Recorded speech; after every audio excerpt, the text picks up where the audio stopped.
Ok, choisissons un pays.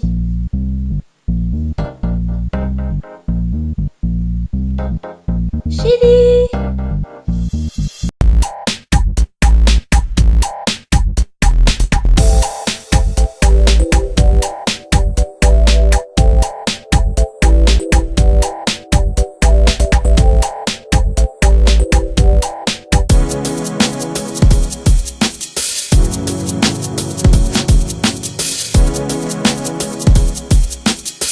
C'est impossible que tu ne trouves pas le Chili à cause de sa forme de couloir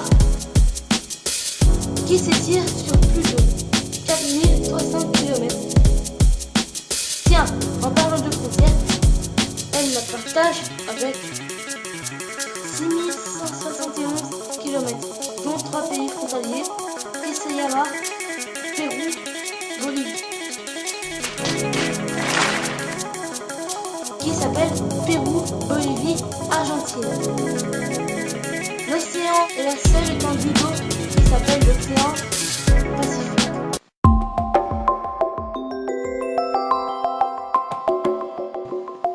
La monnaie du Chili est le peso, entre parenthèses CLP, et la capitale chilienne est Santiago. Le Chili est une république présidentielle dont Sébastien Piñera est son président. Depuis 1976, le Chili est divisé en 13 régions qui se subdivisent en provinces, qui elles-mêmes se divisent en communes. En 2007, le Chili a créé 2 nouvelles régions. Il en possède donc désormais 15. Queseyama, qui s'appelle en espagnol. Comme ça, vous ne pouvez pas dire que je vous apprends rien. Queseyama, la région d'Antofagasta, la région d'Atacama, la région de Coquimbo, c'est dur, la région de Valsequerdo, comprenant l'île de Pâques et l'archipel de Juan Fernández.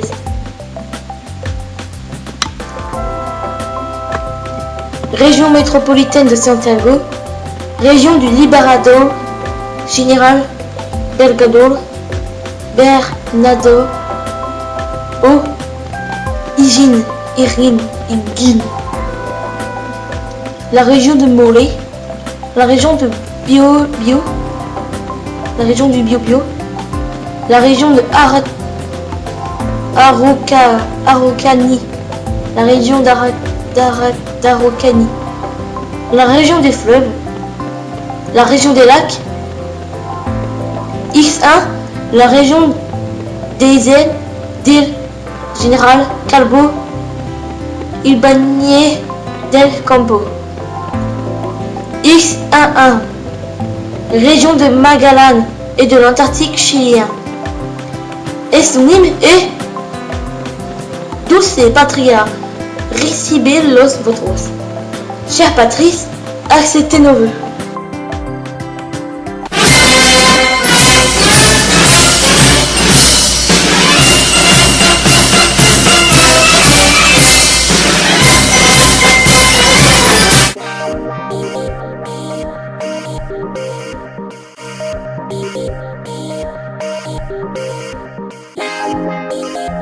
La superficie totale du Chili est de 755 276 km². Je sais, j'ai du mal à dire lire. Ce qui en fait un grand pays.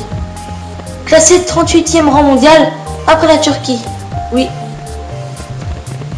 Le Chili fait partie de la ceinture de feu du Pacifique. J'en ferai une vidéo dessus. Une chaîne de volcans qui entoure cet océan. Rien qu'au Chili, il n'y a plus que 2000 volcans, dont 47 sont toujours actifs. En effet, le territoire est situé sur la jointure de 2 plaques tectoniques, dont la plaque tectonique NASA et la plaque sud-américaine, provoquant un fort risque sismique. Situé sur la côte pacifique de l'Amérique du Sud, le Chili s'étire sur plus de 4300 km de long, du Pérou jusqu'au Cap Horn, avec une largeur moyenne de 180 km. Ça fait un tout petit couloir. Des frontières naturelles isolent le Chili de ses voisins. Il est séparé de l'Argentine par la cordillère des Andes, de la Bolivie et du Pérou par le désert d'Atacama. Le pays est composé principalement d'une dépression intermédiaire, encadrée par deux chaînes de montagnes. La cordillère des Andes, à l'est, qui marque la frontière naturelle avec la Bolivie, l'Argentine et qui culmine à Ojos del Salvador, entre parenthèses 6893 mètres de hauteur, est le volcan le plus élevé au monde et le plus actif. Et la cordillère de la côte à l'ouest est un massif beaucoup moins élevé et qui culmine environ à 2000 mètres. Le point le plus élevé mesure 6893 mètres. C'est un volcan et en plus c'est le plus actif et le plus élevé du monde, qui s'appelle Ojos del Salado.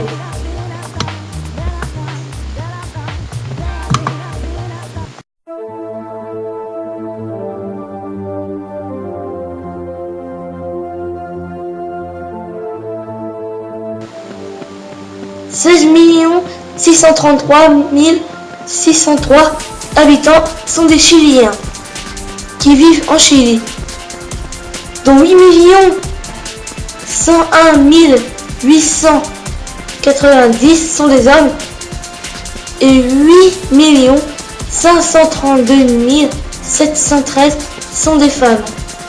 Leur langue nationale est l'espagnol. Il y a des dialectes dans certaines régions, mais on associe à l'espagnol. Sur le plan religieux, le dernier recensement de 2002 montre que 90% des Chiliens se déclarent catholiques, soit 7 853 428 personnes de plus de 14 ans, dont moins de la moitié est pratiquante. Par rapport au recensement précédent en 1992. Cela constitue une diminution de 10% en 10 ans. Des 30% restants, de la moitié sont protestants et évangéliques. Merci pour le ticket.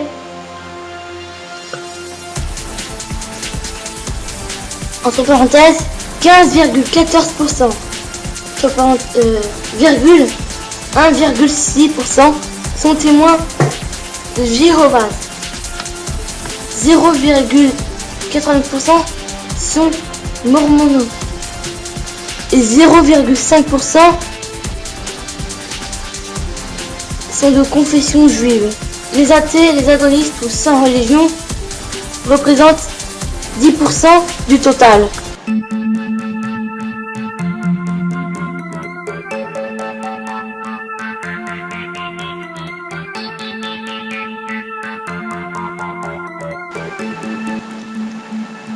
Le drapeau de la Chili est rouge avec un carré bleu en haut à gauche qui prend plus de 1/6 du drapeau avec une étoile blanche qui pose dessus.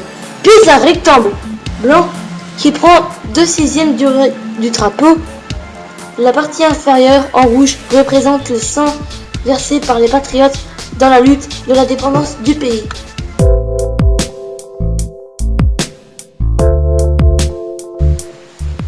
La géographie est très particulière du pays. Mince bande de terre courant sur plus de 4000 km du nord au sud entraîne naturellement une grande diversité de climats, installations plus ou moins fortes. Les températures vont en augmentant doucement du sud jusqu'au nord, tandis que les précipitations, très abondantes dans le sud, se raréfient quand on remonte vers le nord. Ainsi, le sud du pays connaît un climat polaire océanique, frais et très humide, tandis que le nord connaît un climat désertique et tempéré. La zone centrale autour de la capitale bénéficiant, elle, d'un climat méditerranéen isolé.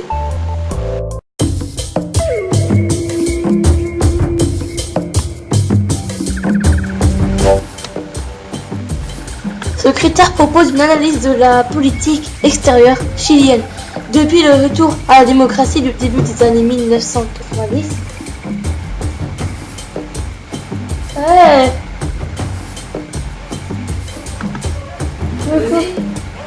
Mais non. Depuis le retour à la démocratie du début des années 1990, en soulignant les deux principes lignes directrices qui caractérisent indépendamment les alternances politiques. D'une part, la nécessité de multiplier les accords commerciaux dans le contexte global de la mondialisation. D'autre part, celle d'approfondir le dialogue en matière d'intégration, et je sais pas pourquoi je bouge, c'est juste pour mieux lire le texte. Intégration régionale, tout en gardant le principe traditionnel de respecter les traités et du droit international. Toutefois, en analysant successivement les relations avec l'Argentine, la Bolivie et le Pérou, l'auteur rend compte de l'ambition modernisatrice et j'arrive pas à le dire, de la politique extérieure chilienne depuis une vingtaine d'années, en même temps que la performance héritage ancien, ou c'est quoi cette accent, je sais pas, ancien, dans un certain nombre de relations bilatérales. C'est la fin de cette vidéo, en tout cas j'espère qu'elle vous aura plu. Si c'est le cas, mets un petit pouce rouge, reste encore jusqu'à la fin. Voilà, j'espère que cette vidéo t'a plu. Je n'ai pas fait une trop malaisante, je sais. Allez, au revoir.